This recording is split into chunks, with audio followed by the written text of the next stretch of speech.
Hi, everyone. For those of you who don't know me, I'm Marie Dorini. I'm the Associate Director of the Columbia Institute for Ideas and Imagination.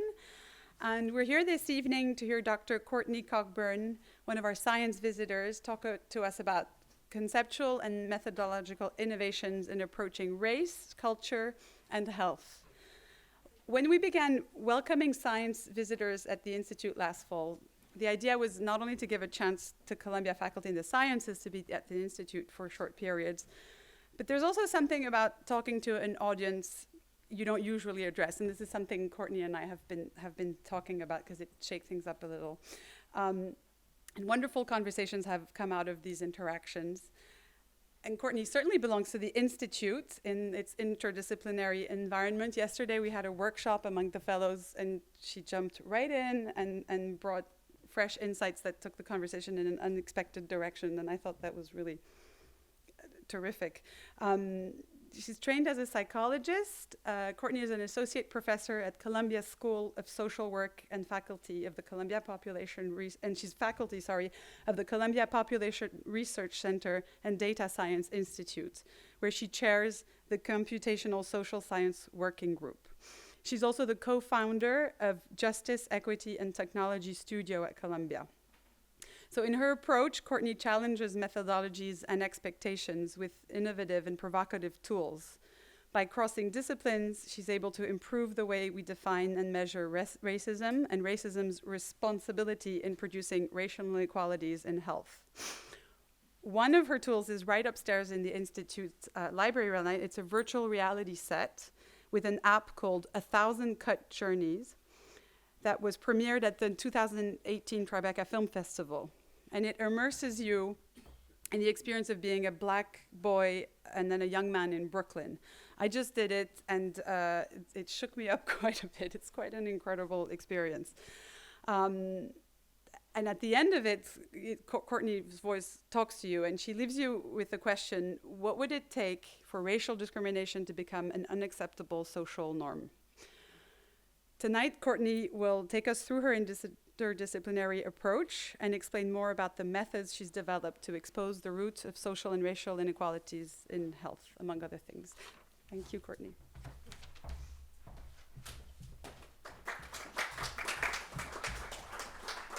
Bonsoir. Merci d'être ici et un spécial bonjour à mes collègues Sarah, Marion et Awa. Hi. Merci aussi à l'Institut des idées et imagination pour m'avoir invité. Je prends français avec ma prof Belissa. Je lui ai dit que je veux parler français avec mes collègues ce soir. Alors, je vais parler en français. Bien sûr, premier rang, j'ai écrit les mots et je demande à Belissa de le corriger. Ce soir, je parlerai de mes idées et mon imagination sur le racisme. Qu'est-ce que racisme? Comment mesure-t-on racisme? Et puis, ce que nous pouvons faire par rapport au racisme. Maintenant, j'ai utilisé tout mon français.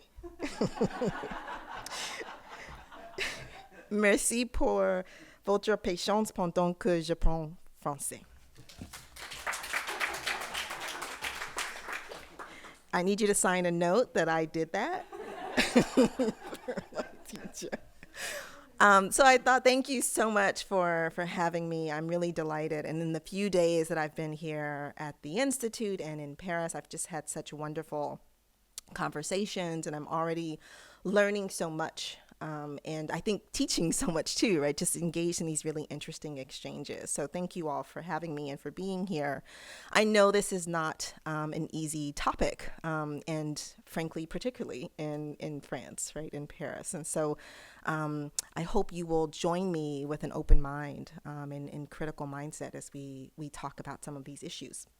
So I've been reading, listening, and discussing while here in Paris. I started with Sarah at a cafe and thinking about what are these issues in Paris that I need to be learning and thinking about. And really starting to understand this, both the intersection of the ways in which race and racism manifest in the United States and in Paris and in France, but also the very unique and distinct ways in which those issues emerge. They are not the same. And so learning from my colleagues the different ways I need to think about and talk about this, and really learning more about French identity and nationalism and universalism and how that's so central to life here, and how that intersects in some challenging ways with issues of race and racism. I was introduced to this film, Marianne Noir, and I wanted to really talk about the work that Mame Fatou is doing in the space, and really sort of trying to highlight the hidden realities of race and racism here in France. And she says, in France, those in power have historically resisted a multicultural narrative, arguing for heterogeneous identities composed of various cultures, backgrounds, and even languages. Rather, the law is French universalism. One is first of all French, in that all other identities, identifiers, and affiliations dissolve under this title. And I won't read the whole thing, but it's asking us to think about what we're losing when we have people who have very different lived experiences, not have those experiences acknowledged. What are the consequences of that? And I don't claim to have any sophisticated analysis of that. Again, I'm just being introduced to these issues, but I wanted to share with you what I'm reading and looking at and exploring while I'm here in Paris. Mame Fatou Niang, who's a professor in the States, but who is French, also has a text that was released, I think, earlier this year that's rethinking this classical notion of universalism. And it's not to, being framed in a way that's not to awaken the demon of particularism, biological purity, and fascist passions, nor is it to fall into the trap of identity as the basis of all legitimacy, nor to cut the republic in two. It is, on the contrary, to seek the path of humanism commensurate with the world. It's asking us to acknowledge and accept reality, particularly in ways that are seen and experienced differently, depending on your positionality and identity. And I was also introduced to research that's emerging, right? So I understand that in France, there's not a tendency to measure race in health and epidemiological research, and that can make it challenging. I understand that's deliberate, but it can make it challenging, right, to quantify and document differences in health outcomes and lived experience. But a recent study that was published took this really creative approach to try and think about how to measure social inequalities, thinking about neighborhood, thinking about sex, thinking about ethno-racial designations here in France. And the overview of what they're finding is that the social this is a study specifically related to COVID symptoms and exposure. The social distribution of exposure factors, density of place of residence, overcrowded housing, and working outside the home, and starting to think about who tends to live in those conditions here in France. And using regression analysis to try and identify changes in social variables, gender, class, and race associated with those symptoms. And part of what the authors find is that racialized minorities accumulated more exposure to risk factors than the mainstream population. They are more likely to live in overcrowded housing. They're more likely to work in jobs that don't allow you to work from home, and thus their risk for exposure is different. The consequences for their health are different. And so this is an example of how this is someone here in France, right, is attempting to measure some of these differences. And I wanted to highlight the approach that's being used here. So thinking about ethno-racial status, based on migration history, the ethno-racial status distinguish the mainstream population, that is, persons residing in the metropolitan France who are neither immigrants nor native to French overseas departments, nor descendants of immigrants, or I don't know what DOM means. But for the minority population, a distinction was made according to the first, who came first, and second generation immigration status in the country of origin. So this increased risk for racialized minorities here in France really encompass people from different parts of the diaspora who make this criteria. And again, leaving with this effort to be seen and have one's experience seen and named. And I wanted to share this with you because it's very much a discourse that's happening in France and has been happening, right, for quite some time. But how do you deal with the fatigue of having to say I am, that I am having this experience, and to constantly have people tell you that it doesn't matter, or that it's not real, or it's being exaggerated, or that you're compromising, right, the national and cultural norms. And spending your time doing that and reacting to that instead of creating. So, reading, listening, discussing, researching, and practicing in the United States. What do I normally do? So these are things I'm starting to explore, and what do I usually spend my time doing? This is me in 1987. I've been solving really complicated social issues for a long time. This is my invention, snow chains for bicycles, so that I could ride my bike in the snow. And that is one of my favorite teachers, Mrs. Wright, who helped me along in my invention journey. And now I'm taking on some more complicated challenges and work across multiple areas of research. I would describe myself as a transdisciplinary social scientist. I integrate conceptual, theoretical work, as well as methodologies from across multiple disciplines to drive my understanding of the questions that I'm asking. So I'm not driven by my discipline, I'm not driven by a method, I'm driven by my questions. And those questions often lead me to multiple disciplines to try and answer them in meaningful ways. I'm a health equity researcher. I do work in emerging tech and social justice. As was mentioned, I do work in computational social science. And I also do work in climate and environmental justice. And I promise to explain how all that ties together. But for me, I try to think about not only how we characterize and measure racism, I also think about how I can engage in a practice that helps translate that meaningfully into social impact. And so that has taken me to different parts of scholarship and work. So I wanted to emphasize this notion of transdisciplinarity, which is so central to my work and is also central to the ethos here, right, at the Institute, this idea that we have to rely on multiple disciplines and multiple disciplinary perspectives to understand big, complicated problems, moonshots, grand challenges. I have a colleague at Columbia who says there are people who solve the problems of their discipline and there are people who solve the problems of the world. And people who are attempting to solve the problems of the world couldn't possibly rely on a single discipline. And that doesn't mean you go and get 10 PhDs, but it does mean that you have conversations with colleagues with expertise different than your own, who are rooted in different disciplines, and you discover new things and new ways of knowing and understanding that relate to what you're doing because you've had those conversations. And that has already happened very quickly here at the Institute.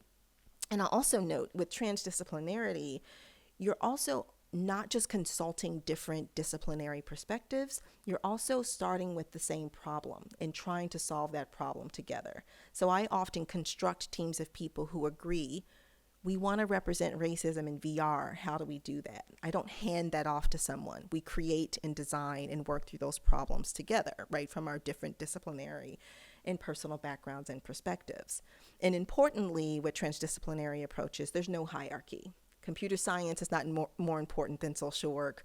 English is not more important than statistics, right? So you're always thinking about the rare and unique contributions of these different disciplinary perspectives. And it transcends discipline, right? It also, for me, is rooted in this sense that all knowledge that matters is not produced in spaces like this. All knowledge that matters are not produced in spaces like Columbia. There's knowledge and expertise that exists outside of those walls that are important for us to consult and engage as well. So my work falls into three buckets. I think about how we characterize racism, how we measure racism, and how we engage it. And I will give you some examples of how I do work in each of these buckets, and we'll tie together that first slide where I give an overview of my areas of scholarship. So racism means a lot of different things, but this characterizing piece is important. This is my grandmother and me. And she didn't actually say this, but it sounds like something she would say. You can't fix a problem you don't understand, right? You have to frame and understand the thing you're trying to engage. And that same is true for racism, right? We can't take shortcuts. We can't overly simplify. We have to dig in and try and represent in meaningful ways the complexities of that phenomena. When I think about racism, I mostly think about it in relation to health. What are the implications of this thing we called racism for health? And in part because we see in the United States so many tremendous disparities in health outcomes. So heart disease, cancer, stroke, hypertension, mortality risk. We see an earlier onset, faster progression, and earlier death for people who are identified as or identify themselves as Black. And what's really striking about this is that we know education, income, healthcare access, quality of healthcare predict those outcomes. We also see, though, that those disparities persist even when we account for socioeconomic factors. So even when we account for income and education, Black people are still worse off. They still die faster, right? And so that raises a question, why would that be? It's easier to understand that you don't have quality health insurance, or it's easier to understand that you have less income and how that might affect health. Why would race independently be a predictor of life expectancy, for instance? So a lot of my work is rooted in this question of why race matters for health. It's important to name that race in and of itself doesn't cause or influence anything. We made race up. Right? It doesn't have a biological basis, but it holds social significance. One of my mentors, James Jackson, likes to say, if it's just a matter of race, checking a box Black would equal disease, right? But it doesn't. If so, I could just check a different box and all those problems would go away. That's not how this works, right? It's what comes along with the box. It's the lived experience that accumulates over time that's having an impact on health. And that lived experience, what comes with the box, is important for us to both characterize and measure. And in fact, I would argue, if we don't interrogate the source of the categorical racial differences that we observe in health, Black people are more likely to, white people are more likely to, and we leave the conversation there. If we don't interrogate those racial differences, we're left with what some people would call a bioracist frame. You're leaving us with the assumption that there's something essential about Blackness or whiteness that's being associated with health or disease, as opposed to, again, the qualitative experience of being a member of a particular racial group that's actually helping us to understand those differences. So I would argue that race matters for health because racism matters, meaning race independent of those other factors, and is racism, and it's important for us to understand. So in the US, we talk a lot about social determinants of health. We talk about the ways in which education and access, educational access and quality have implications for health, economic stability, et cetera. All of that makes sense, and all of that is tied to racism, right? When you have a legacy of slavery and Jim Crow, et cetera, that have disadvantaged a particular group of people over and over and over and over and over again, all of these factors are impacted by one's racial group and one's status, as is the relative advantage, right, compared to particular groups of people. And so not only does racism, and I'll explain what racism is from my and others' perspectives, produce differences in education and income, et cetera, it also produces stress, which is where my work is primarily focused. So the experience of racism, the experience of living in a particular body and being treated in particular ways, or encountering structural barriers over and over again, cause stress in the body. Biological stress that produce things like increased risk of hypertension, right, or stroke, etc. So what is racism and what do we mean? What I'll first offer is that it's not mysterious or an inevitability. It is plain, it has a form, it is clearly documented, it can be seen and described if you choose to do so, and because of this, it can also be addressed.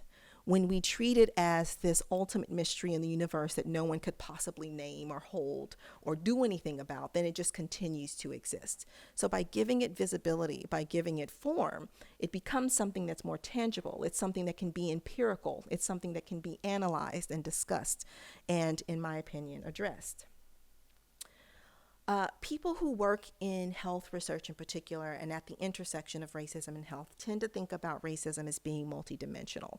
A lot of people talk about racism as unconscious bias or individual levels of mistreatment, being called a name, being followed in a store. That would fall into this individual interpersonal category, things that are happening between people. But it's much more than that. It's also structural and systemic. Bias in one person is individual, bias in a group of people who hold positions of power across every domain of society is systemic. Structural speaks to policies that disadvantage particular people. When we make particular decisions about who gets a loan or not, or who gets worse terms for a loan, who gets approved for a home, who gets a job, patterns of that in society are structural. So when we see patterns of a thing, not just the one time it happened, patterns are structural. My work focuses specifically on cultural racism. So we're thinking about language and imagery and narrative and rhetoric and the ways in which notions of inferiority or superiority as attached to race shows up through various cultural systems. And I won't go through all of these, but this is to give you a sense that when people who study racism are talking about racism, they're not talking about whether you like someone or not. In fact, they're most often referring to these underlying systems that sort of undergird society in various ways. So I'm going to focus quickly on cultural and anti-Blackness. And I'm focusing on anti-Blackness because it's a global phenomenon, right? If we think about the legacy of white colonialism throughout the globe, this notion of Black being bad is something that translates across context. It shows up, of course, in very different ways, in different cultural contexts, etc., but it is a consistent norm.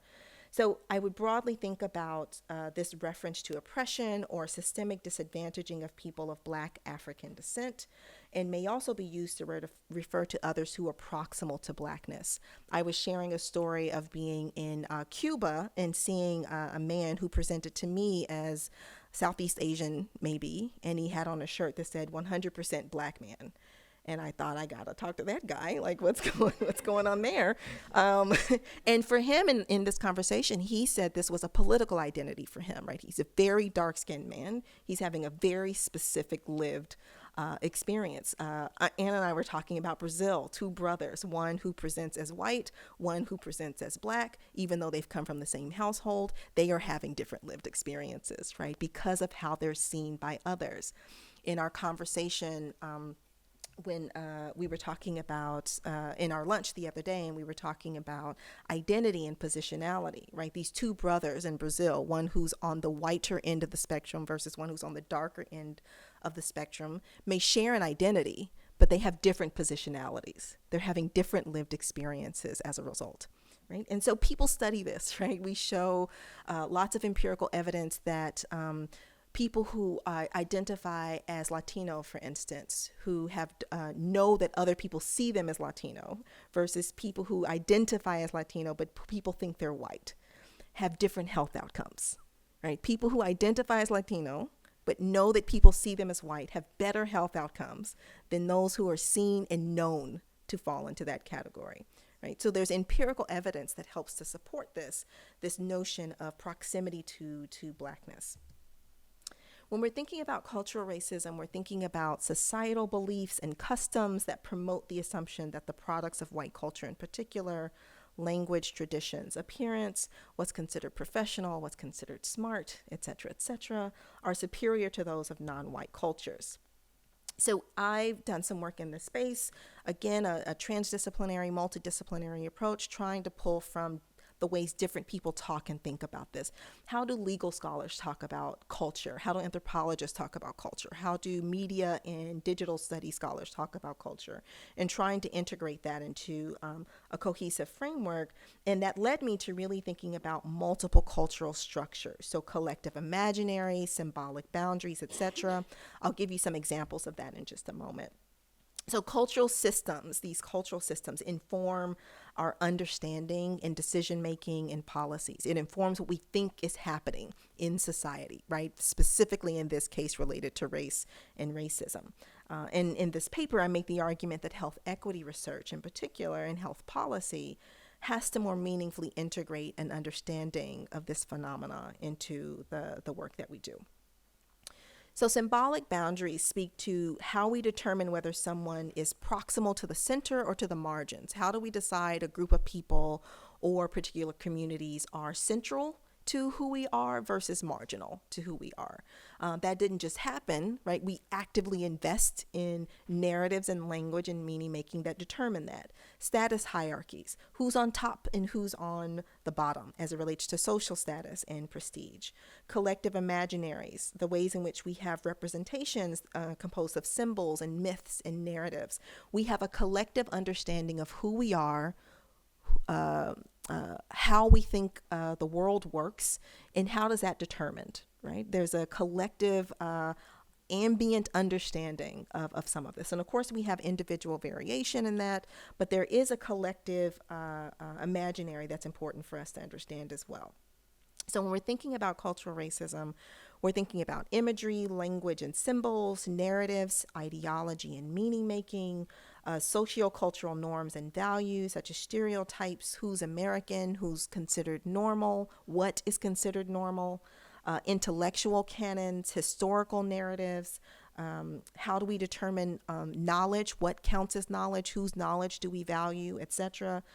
Media and film representation, both in terms of who's represented or not, in what ways are they represented, etc. So all of that would encompass this idea of cultural racism. So when we're thinking about symbolic boundaries, and I'm talking about, again, meaning making and frames and narratives and ideologies, this becomes the interpretive tools that we use to explain and justify racial inequality. Why do we think this is happening? Do we acknowledge that it's happening at all? Color blindness is also a racial ideology. The choice to not acknowledge or process or analyze the significance of race and racism in society is still a racial ideology. And we're using that, right, to make meaning of what's happening around us. Status hierarchies. Harrell thinks about this in terms of socio-political context, for instance. So the nature of political debate and public discussion about race, racial ideology, policies, and practices within institutions. The ways in which we talk about health and health inequities, particularly in the United States. So we talk about this in terms of attaching health consequences to individual behaviors or cultural norms in communities. They wouldn't get COVID if they weren't doing X, as opposed to they're at higher risk for COVID because of their housing conditions, and they're more likely to fall into categories of being an essential worker. That's a structural framing as opposed to an individual framing. That falls into this idea of we're using these principles to analyze and make meaning of how these things are happening in the world. A collective imaginary, so the implicit principles that determine social status and value, and these things add up, right? It's not a single news story, it's not a single TV show. It adds up and creates, again, this collective understanding of who people are, what communities are, what they value, etc. So I pulled some headlines. For example, Paul Ryan, former congressman in the United States, blaming poverty on lazy inner city men. In this case, he's using coded language, right? He's not saying black men are lazy. He's using codes like lazy and inner city and blaming their social condition on some personal choice that they've made as opposed to, say, some policy. The headline at the bottom, being black is still bad for your health. Not racism is bad for your health. This is a black box equals disease, right, scenario. This framing matters. It gives us an assumption about why you think particular patterns of health are emerging in groups of people.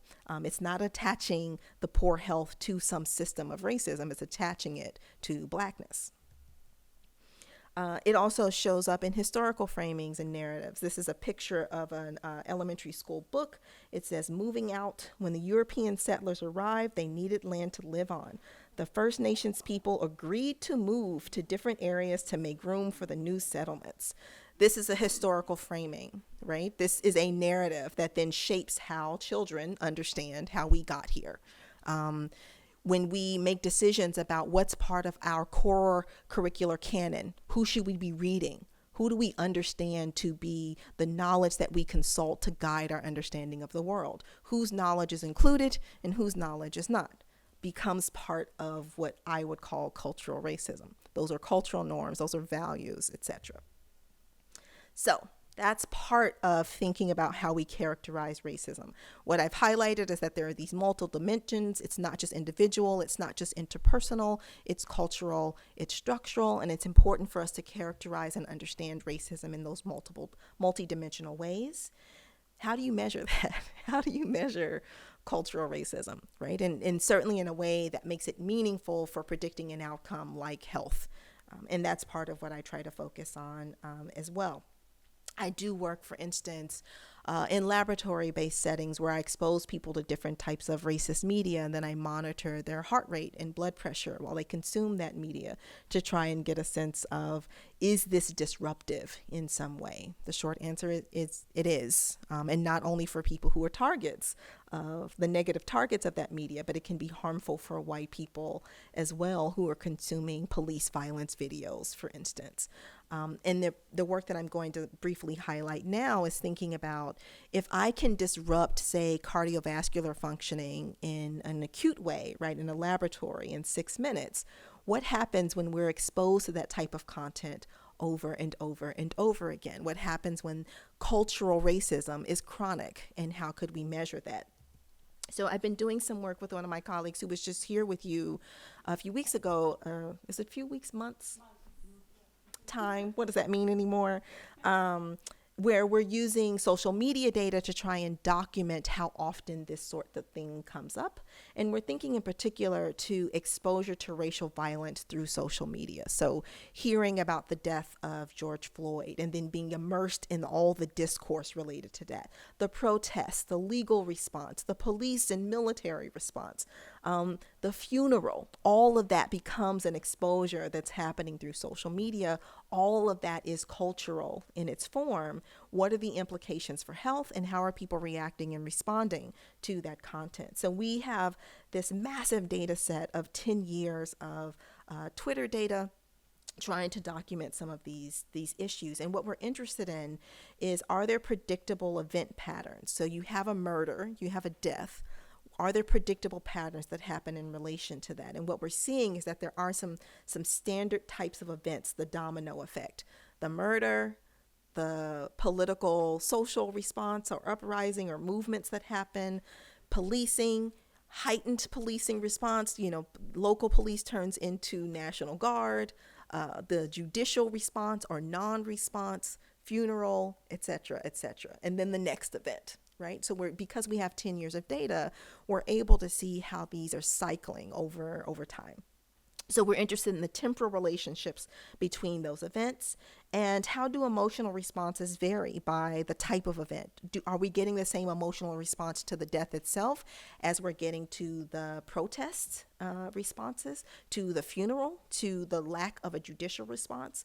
Police officer so-and-so is not going to be convicted or held accountable in any way. What are the emotional responses that are happening to these different events? And how might they be accumulating and changing over time? Because as we know, it's not just the one event. It's that event, it's the next event, it's the next. And in fact, when I started doing this work, of course, I've lived through this, but from a scholarly perspective, realizing that 2014 was a year where we were all hit back to back to back with so much death and so much racial violence in a short period of time. In a different study, I've created a database of national media coverage of police violence in the United States from 2008 to 2018. There's a huge spike that happens in 2014, and it stays heightened after that. And so we're trying to link that to population health data to try and get a sense if just the increased noise, just the increased exposure, qualitative differences aside, does that do something to our health? Does that change substance use behaviors? Does that change anxiety? Does that have implications for mental health in other ways? So there's 2014 in this 10-year period is actually quite important. So again, giving you the sense of cycles of events, the shooting, protests, etc. I've talked through this. We're starting to mark predictable cycles of the domino effect related to some of these events.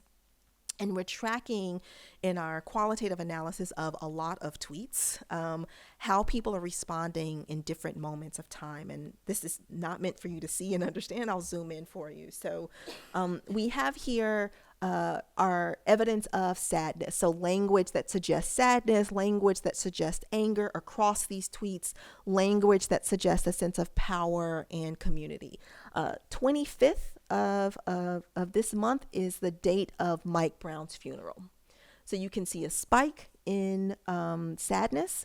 On the same day, you see a decrease in anger. Those are not coexisting. They're not sort of heightened at the same time. And just after the funeral, in the days following, we see an increase in power and empowerment.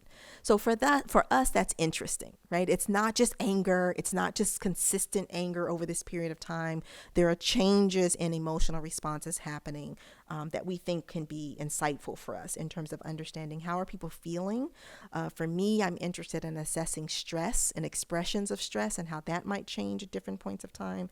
And these data can be helpful in giving us insights. So in the last bucket, and I know I'm covering a lot, I'm happy to elaborate on any of this. I wanted to give you a sense of, you talk about racism and these multiple dimensions. What is that? How do you actually translate that into empirical work? And this bucket of work is thinking about what do you do with that information? What do you do about racism? Because we actually already know a lot. The shortcut is that racism exists and racism is bad and we should probably do something about it, right? And so given that, maybe I should jump in and engage. One way that I've done that is using virtual reality that Marie talked about earlier, and started with this question of, can an immersive virtual experience of racism improve one's understanding and engagement of the realities of racism? And I should say, when I talk about being transdisciplinary, and if you haven't picked up by now, I'm not a very traditional academic in terms of how I approach my work. But in this work in particular, I had never even worn a virtual reality headset, when I wrote the proposal to fund this project. And I did a cold call to a professor at Stanford. Long story short, I could get twice the budget if I collaborated with someone at Stanford. So I started looking for someone at Stanford who did virtual reality work. I happened to find Jeremy Bailenson, who'd been working in this space for over 20 years, thinking about social and behavioral applications of VR, not just the tech side of VR. Do you want to study racism with me in VR? Yes. Wrote the proposal, got the funding to do this project. But even when we got the money, I'd never worn a headset. I didn't have a full understanding of what it feels like to be in VR and certainly to create VR. But we're taking a leap here. But I do understand racism, right? And I like this quote from Ta-Nehisi Coates from his book, Between the World and Me, where he says, but all of our phrasing, race relations, racial chasm, racial justice, racial profiling, white privilege, even white supremacy, serves to obscure that racism is a visceral experience, that it lodges brains, blocks airways, tips muscle, extracts organs, cracks bones, breaks teeth. You must always remember the sociology, the history, the economics, the graphs, the charts, the regressions, all land with great violence upon the body. So in one aspect of my life, as a professor, I'm attempting to quantify and measure and document the realities of racism. In my work in virtual reality, I'm making an argument that that might not be sufficient to get people to really understand what we're dealing with here. And maybe we need to take a different approach. The ways in which literature and film and other forms of media help us to feel and understand, can we translate what we have empirically into VR in some meaningful way, into narrative, to help create a different engagement and interaction with racism? And that's what I was attempting to do with the VR. It's also driven by a very specific target audience. Black people don't need to experience racism in virtual reality. When we premiered this at the Tribeca Film Festival, you have a booth and people are walking by. 2 Black women walked by and they said, "Oh, is this the racism one?" I was like, yeah, this is the racism one. Do you want to do it? And they're like, "Do I get promoted in it?" And I said, "No, you don't get promoted." And they were like, "Then we're good," right? And kept walking. Like, it's not for them, right? So I'm thinking about a very particular audience. And that's also empirically driven. We have empirical evidence that white people in particular underestimate racial inequity. They overestimate racial progress and often resist correction when provided factual data that it's bigger than you think it is, right? And so when I say white people don't understand racism, I'm not saying that just to be provocative, but also that it's empirically grounded. There's a not listening, willfully ignore, opt out of acknowledging, actively dismiss, reduce to a problem of the past, believe it's an exaggeration or card to be played, privileging comfort over change or relinquishing power. There's a resistance to it, even when you acknowledge that it's real. How do you break through that? Or how do you break through this idea that it's an intellectual consideration out there as opposed to something I live and benefit from as well? When my students, white students, tell me I've never experienced racism, I stop them right there and I say everyone experiences racism. It's not mine. I don't own it. It's given to me. And there are no flies on the wall who are neutral observers of this air that we're breathing. We're all a part of it. And we have to acknowledge and understand our relationship to it. And as academics, as intellectuals, we can often step back and act as if we're not a part of it, right? And so I want to break through that tendency, and perhaps VR can help us. I focus in particular on self-identified white liberals, particularly in the United States, and I would frame this as the practice of white liberalism being guilty of observing the atrocities of racial oppression while failing to accept culpability, specifically the role of whiteness and white people in designing, upholding, and benefiting from the very systems of oppression being identified as harmful. Instead of holding whiteness accountable, white liberals are often deeply invested in seeing themselves as good white people who exist as observers outside of and separate from racist systems. So this is a group of people that acknowledges that racial injustices exist, that pay attention, that go to protests, that sign petitions, that donate money to Black Lives Matter, etc., and still often remove themselves from it. I talked about the feature of cultural racism, racial logics, meaning-making ideologies. That's part of what I study as well. The particular way that white people, and white liberals in particular, make meaning of race and racism in society and their relationship to it. So I'm thinking about that specific group when I'm designing this racism experience. It's not a general thing meant for everyone. Other people may benefit, but that is the group I had in mind when we're designing this particular experience. And I often get pushback. Shouldn't you be focusing on the far right? Shouldn't you be in the South? And aren't you preaching to the choir? So I started putting this picture in my talk. I am preaching to the choir. You are my target audience. And let's unpack why that's the case. And I found it pretty quick too. It didn't take a long time to find this. So really the underlying motivation of all this is that achieving racial justice requires that we understand racism. Not an understanding that emerges only from intellectual exercise or even in the consumption or production of science and scholarship of various forms, but rather a visceral understanding that connects the spirit and body as much as reason. Racism is yours too. It is not separate from you. It is not abstract. It is concrete. It can be documented. It can be understood, and it can be dealt with, right? And more of us have to take responsibility for doing something about it. So I won't be talking about this, I promise, but we've run multiple studies to try and get a sense. Again, I'm a psychologist by training. I'm interested in how do we shift people's attitudes and beliefs. So there's creating the VR, and then there's like, what effect does that have on people? So we've run several studies of different sorts to try and get a sense of this. I'm going to focus on this one little corner here where we had, I'm a professor in the School of Social Work, white liberal bastion, right? Schools of social work, do-gooders. So we had a cohort of students coming into the school. We randomly assigned some of them to go through the VR before coming to campus. We randomly assigned some of them to our treatment group, which was the VR condition, and randomly assigned everyone else to the control group, which is not doing VR at all. At time one is baseline. It's before they come to campus. We're getting their thoughts and beliefs about how important do you think racism is to society? Do you think structures are more important than individual behaviors? Right? Various ways of using validated measures to assess different racial attitudes and beliefs. They come to campus. They're going through orientation, etc. In addition to their general orientation, the randomly assigned people to a treatment group go through the VR. We ask all of them those same set of questions again. What do you think about this? Have your attitudes changed potentially after you've gone through this VR condition? And we also assess those attitudes and beliefs 14 weeks later. So there's 3 different time points. I'm just going to talk about the first 2 and going to keep this pretty surface level, but happy to dig into the details. I did want to give you a sense of the types of things we asked. So there's a color blindness measure that we use to give you an example. Everyone who works hard, no matter what race they are, have an equal chance of becoming rich.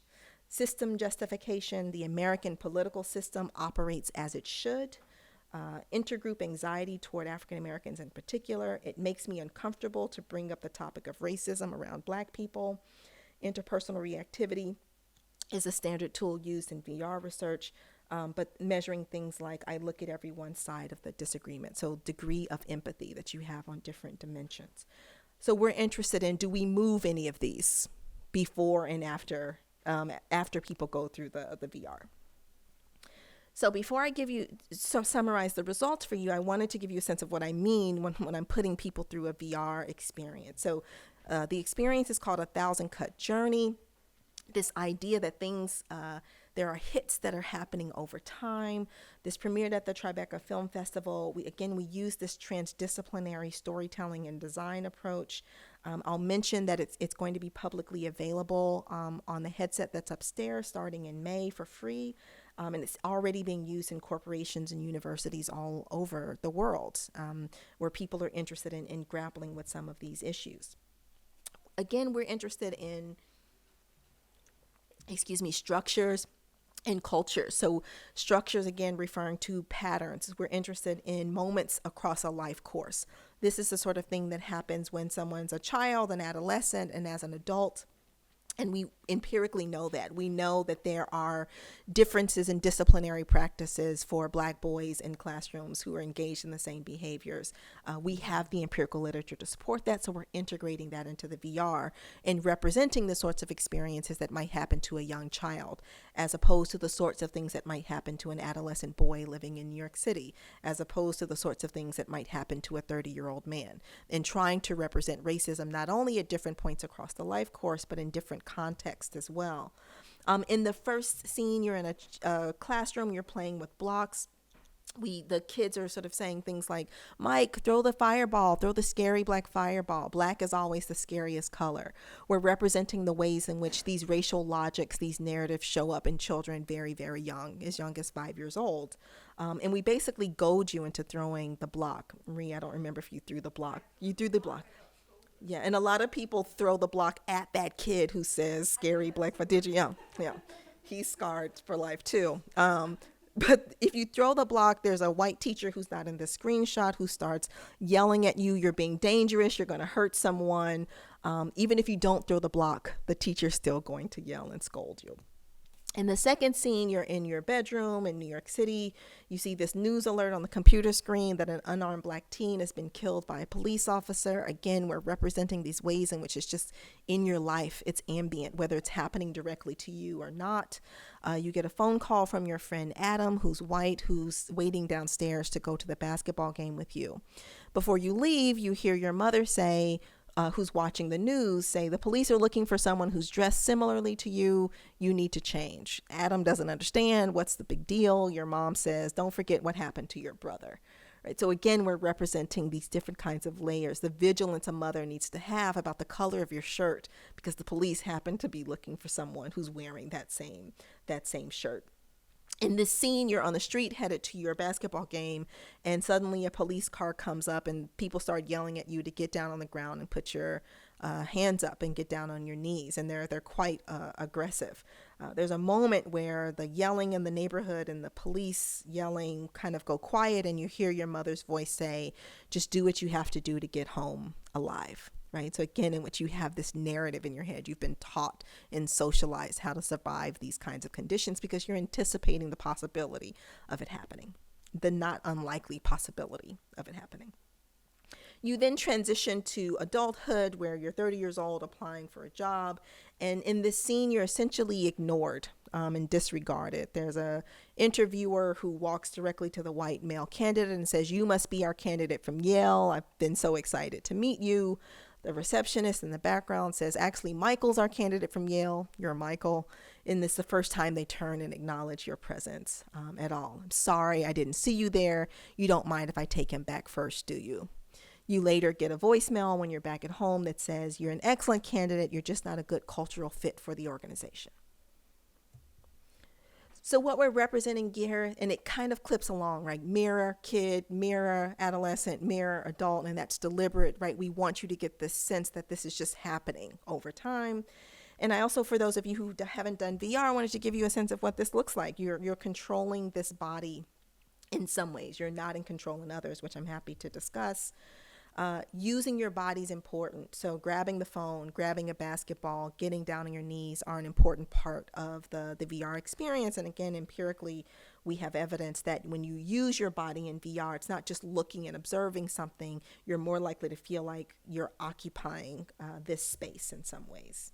And I'll just play the trailer. Mike, look at me! Leave that boy alone! Black is always the scariest. He didn't do anything wrong. I know what that Black fireball, Mike. Make You can't leave here dressed like that. is. Us against Big them. dangerous? I shouldn't have to tell you not to throw Sorry, things didn't in notice the you there. classroom. Just brush it off. You have now become Mike Sterling. Look at yourself in the mirror.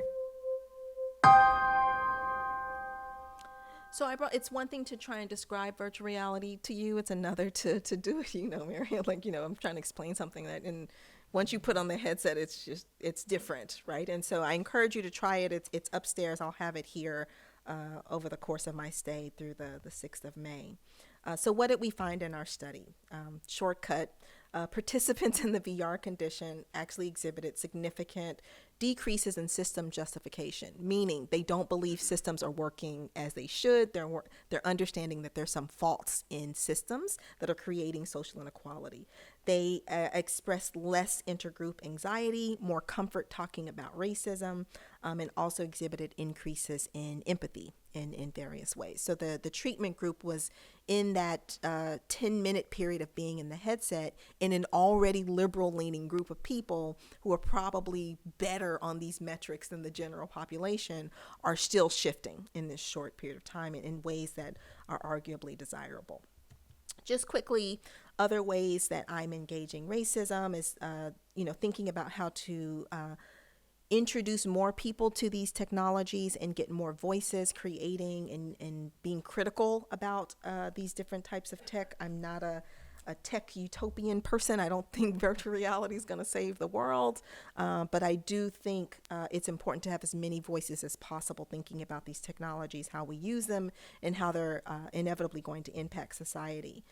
The work that I do in environmental and climate justice is also related to this, right? We understand that not all people are being affected by the environment in the same way. How do I incorporate what I understand about systems of racism into climate and environmental justice work? And I think in particular, Mo Ramo was just here, and I've been doing work with the climate school as well. This is a new center, Science and Technology Center, learning the environment with artificial intelligence and physics. I don't do that part. I do the knowledge transfer part. How do we make sure that the science we produce actually makes it to the public in a meaningful way? How do we take the knowledge and expertise of people living in communities who are already gravely impacted by the climate crisis and what they know and understand about their lived experience come into the science that we're producing? And I'm serving as that liaison. I think about how we introduce these issues into the classroom. How do we teach and help people to better understand these issues? And my most recent project is visualizing structures and systems, particularly as it relates to racism. So if you think about standing on a street in Brooklyn and I allow the user to drag time forwards or backwards, and you see the physical environment change as a result of, say, a housing policy. How does that neighborhood look different? How does a stop and frisk practice being introduced into a neighborhood change the way that neighborhood looks and feels? And can you represent how a policy decision translates into physical change in the environment, impacts different bodies on the streets in different ways? And lastly, I'm thinking about not only oppression and racism, which, as you can imagine, is quite tiring, but also thinking about this idea of Black futures being untethered from notions of whiteness. So notions of Blackness that don't exist because of, in spite of, or in response to whiteness in any way. To be untethered is a Black existence that is being free, unencumbered to examine a full range of humanity. If we only think about Blackness through this lens of white racism or whiteness and oppression, we miss the other parts and opportunities to reimagine how things could be different. And so part of my work is shifting in that direction as well. So thank you, and I look forward to our discussion.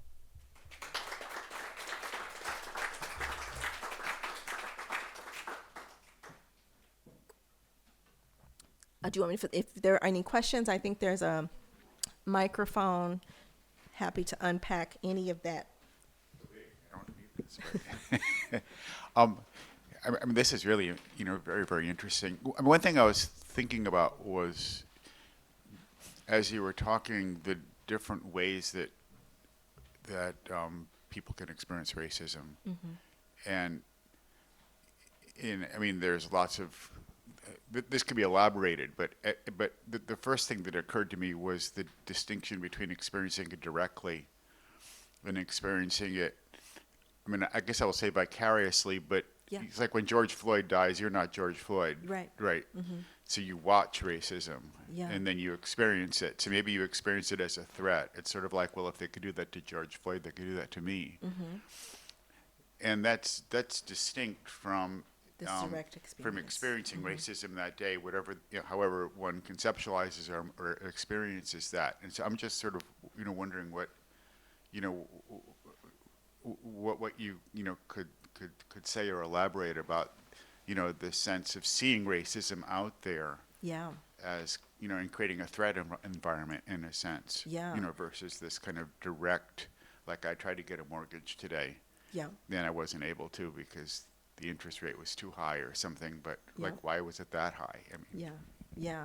And you're really sort of touching on my whole motivation for conceptualizing or expanding on conceptualizations of cultural racism. Part of what I was arguing and do argue is that in the health research, we tend to measure it as an individual direct thing. I was mistreated, and then what are the consequences on health because I've been mistreated, which is important. But that's not the whole of racism. That's not the whole of what I'm being exposed to. So my attempt was to try and measure these more ambient, vicarious exposures. And then how often is that happening? Because if that affects health, that's a big exposure, right, that's happening. If you even think about just media, the average adult in the U.S. consumes about 9 hours of media a day. If that's full of racism and being exposed to that as a stressor, that might be problematic for health. So what you're describing as vicarious, which is the way we talk about it in these literatures as well, it doesn't have to happen to you directly. And in fact, the direct experiences, especially in these more blatant forms, are way less common than subtle microaggressions, ambient exposures, things you've seen in the media. So part of my work is trying to account for that in terms of health.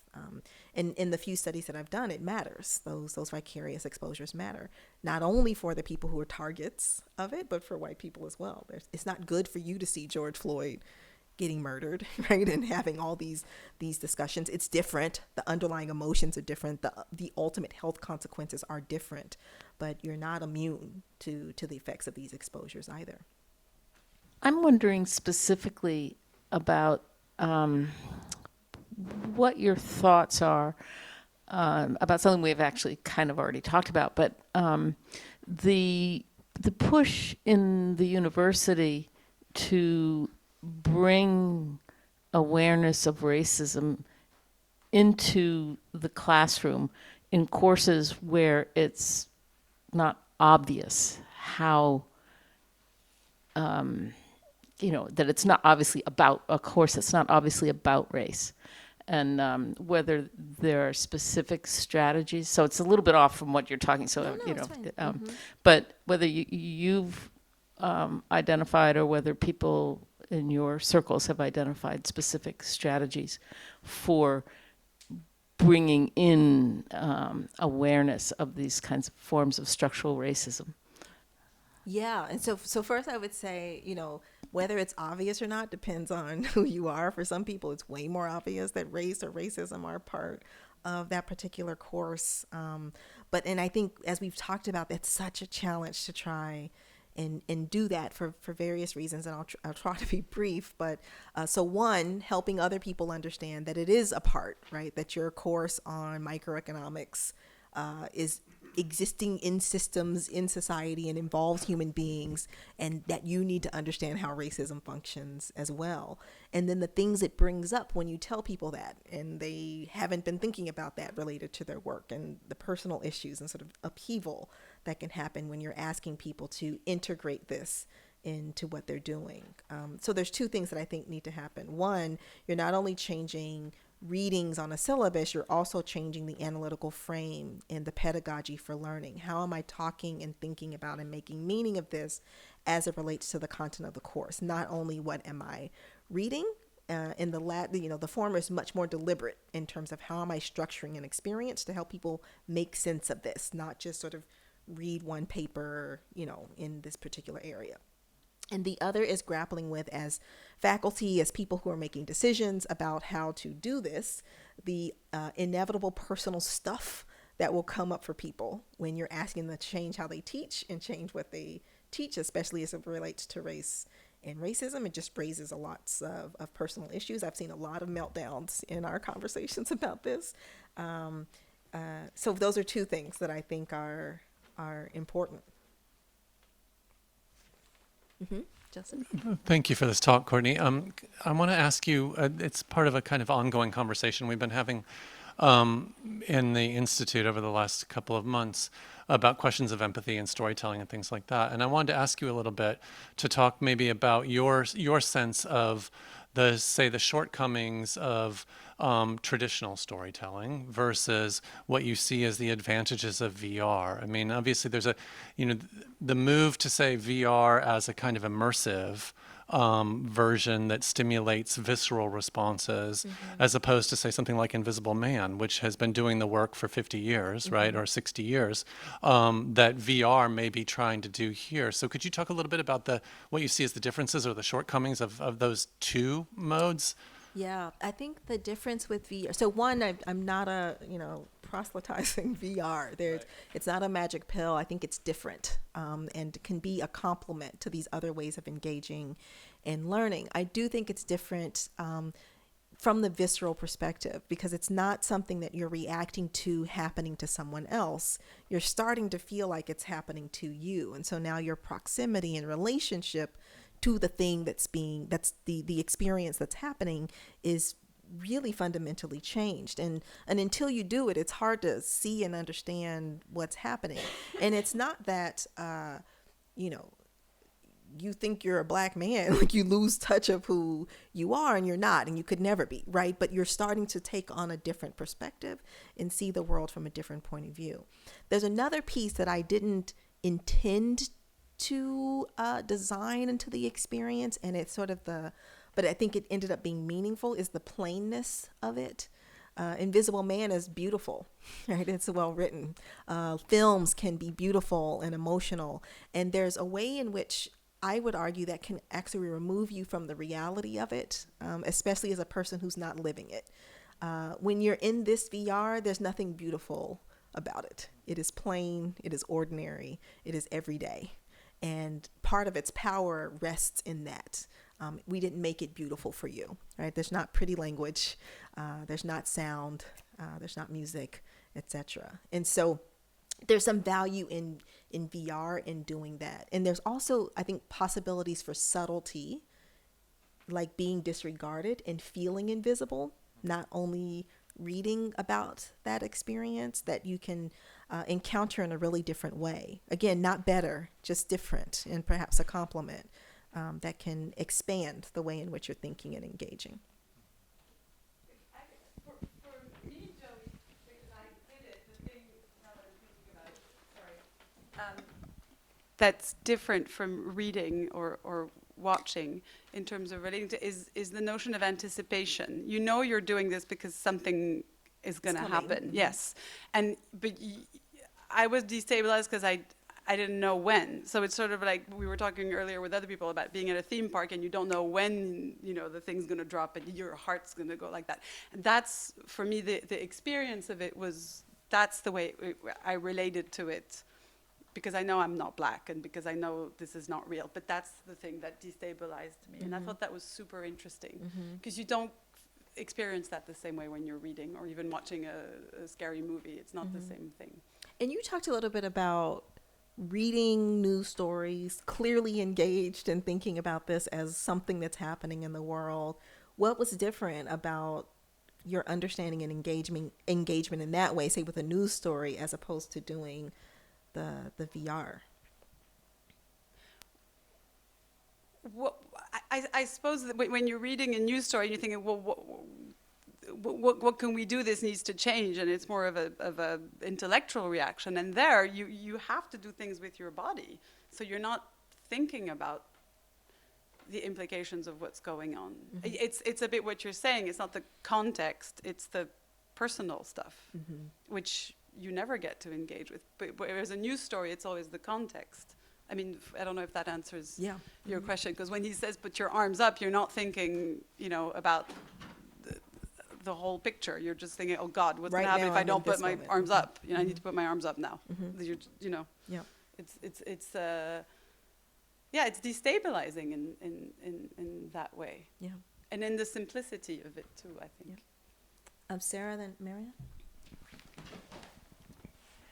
Thank you so much. So many inspiring things you said in this presentation, and I had two groups of questions. The first one is about gender, because you really stressed how everything was about bodies. So I was wondering if the impact of cultural racism on health was gender differentiated. I guess it must be, but I was just curious to know about that. And also the impact of the VR. Did you notice that it was different depending on men and women experiencing it? I was wondering how you had maybe differences between the two cobayes you used in the experiment. And the second group of questions will be about the impact. So I've been researching the impact of policies of memory for some time, and I'm really struggling about methodologies. So here you clearly show that it has an impact at least 14 days after about the way you represent racism, you understand the mechanism of racism, and you link it to social and political issues. Clear. But my two questions will be, what is it like weeks after or the year after? And the second question, how you relate changing representations and understanding of mechanism and action. Do you have things you could add and tell us about this really difficult gap between changing how you see things and changing how you actually act about them in everyday life? Yeah. So to the first set of questions regarding gender and racial discrimination and health research in general, we do see differences between men and women, particularly not always in the degree to which they're reporting these experiences, but in the types of experiences that they're having, and that can have different implications for health.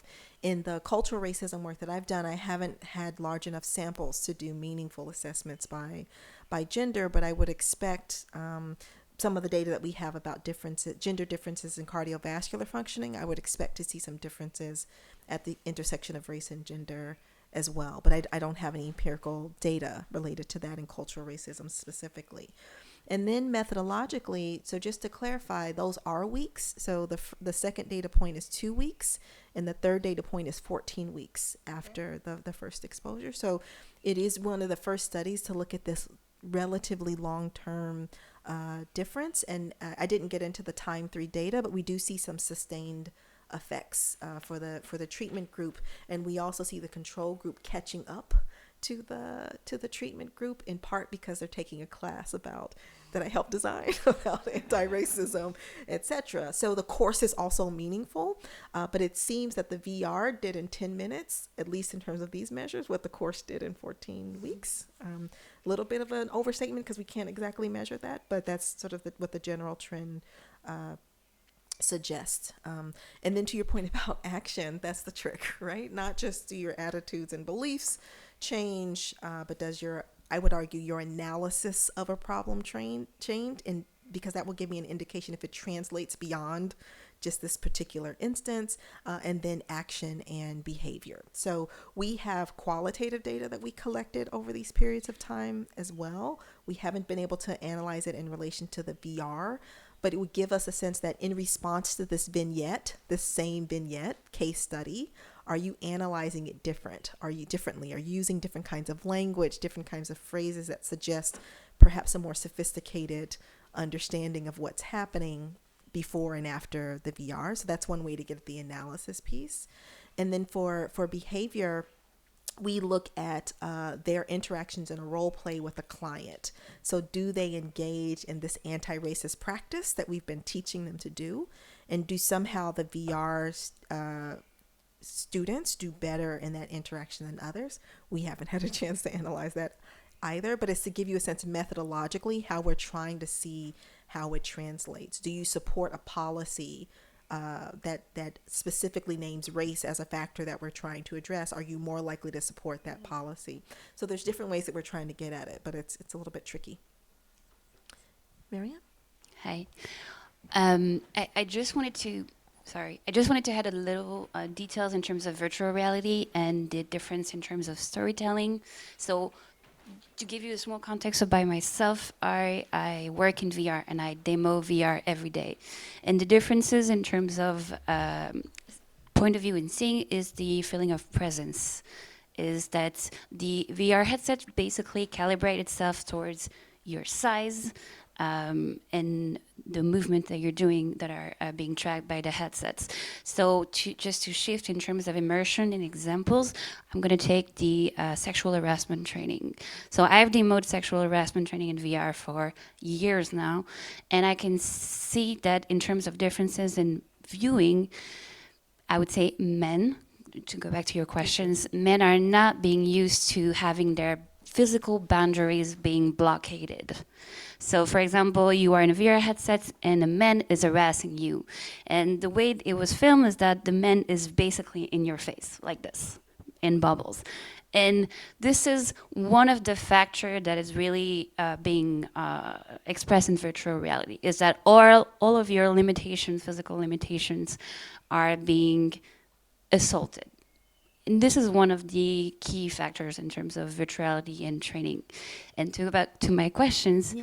I know VR by heart, but I also know limitation in terms of VR because I demo VR every day, and sometimes I see people not reflecting on the experience that they lived, yeah. and just seeing this as a cute media, and also there's the image of gaming. VR is only gaming. So my question would be, what is the limitations of VR for you in terms of cultural and training, everything? Yeah, so I don't know the limitations. I know some of like the technical limitations. I don't know the limitations. Well, I'm going to hesitate to provide limitations because I don't think we've explored the full possibility, right? Most VR has been created by a very specific group of people. So what it could be and what it is, it's currently limited by the people who are creating VR. It's currently limited by a culture that's emphasizing empathy and feeling what or thinking you can feel and understand what other people think and feel. Or I would argue that's not possible in certain situations in particular, as opposed to, can you understand yourself? Can you understand society differently as a result of VR? So I think there's possibility that we haven't explored and haven't really tested the limits of this. I'll also say that, again, VR is not a magic pill. Like, you have people come out like, oh, I feel terrible, or, you feel bad for a moment and then you move on.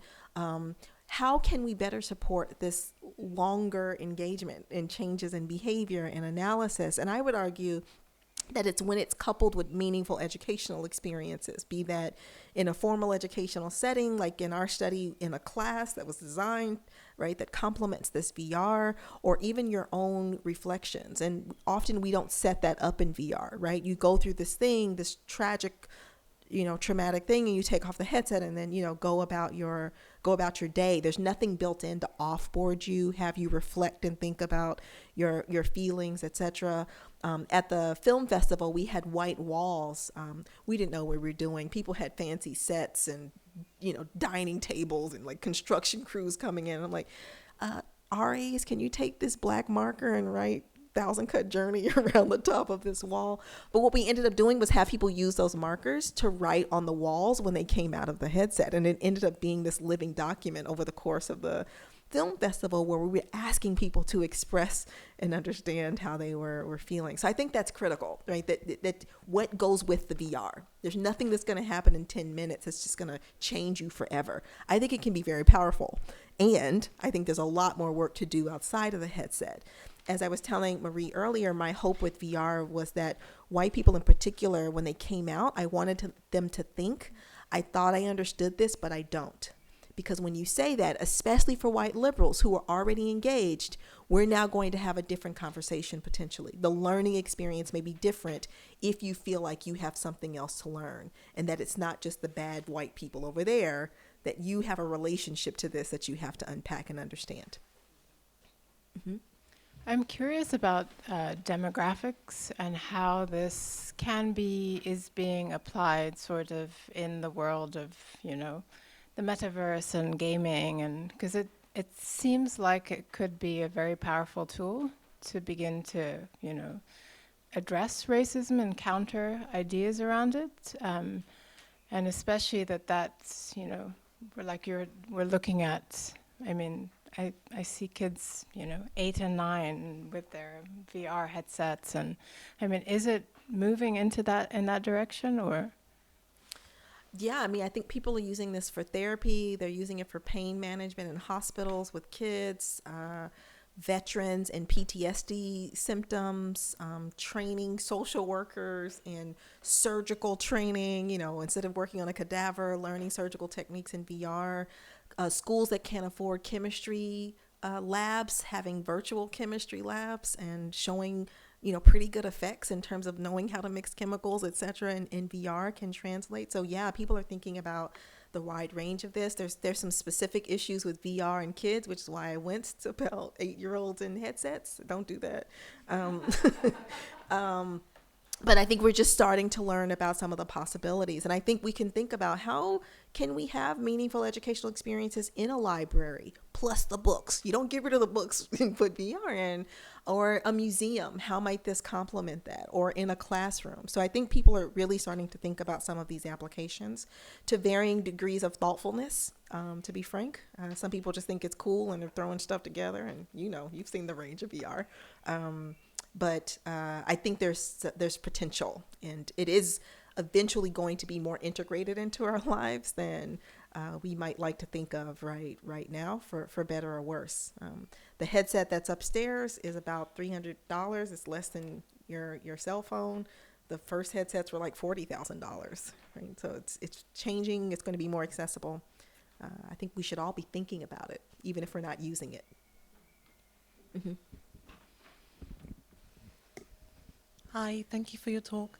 I'm just curious to know whether your research it expands outside of the US at all, or whether you have plans for that to engage with, for instance, countries like the UK or Germany even, where post-colonialism is a real thing. I'm just really curious as to what your ideas are around that, or thoughts are around that. Yeah, I'm really interested in that because I think about this from a global perspective, but also, again, being really respectful of the nuances and differences in different parts of the world in terms of how this manifests. So, for instance, I think this could be useful and would have to work in collaboration with people from that country to really understand how to apply it and use it and talk about it. There are things represented here that I think are shared, are sort of universally Black, and there are other pieces that won't translate at all, perhaps. So I wouldn't want to sort of blanketly say, oh, everyone use this, it applies, you'll get the same effects, trying to be sensitive to like those contextual differences. But I think it could be really interesting and powerful, at least a starting point for a conversation, even if it wasn't designed for that particular context. But again, my own humility, I would have to work with people there who understand the unique circumstances of race and racism. No, absolutely. I'm just really quite struck by, I think it's obviously very, very stark in the US, Mm-hmm. but I think in countries like Germany or even in the UK, it's a lot more subtle. And I'm just so curious as to how that could translate, Yeah. No, and I'm happy to talk about this. So we try to represent, like, there's a police scene, and then there's also very, very subtle things that happen in this context. Again, maybe not the subtle way it might manifest in, say, Germany, but I think VR could be powerful in representing things that are subtle or absent or quiet in ways that reading and describing it can't be.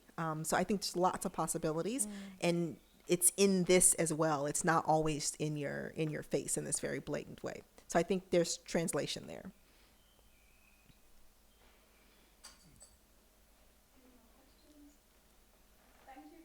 Yeah, thanks.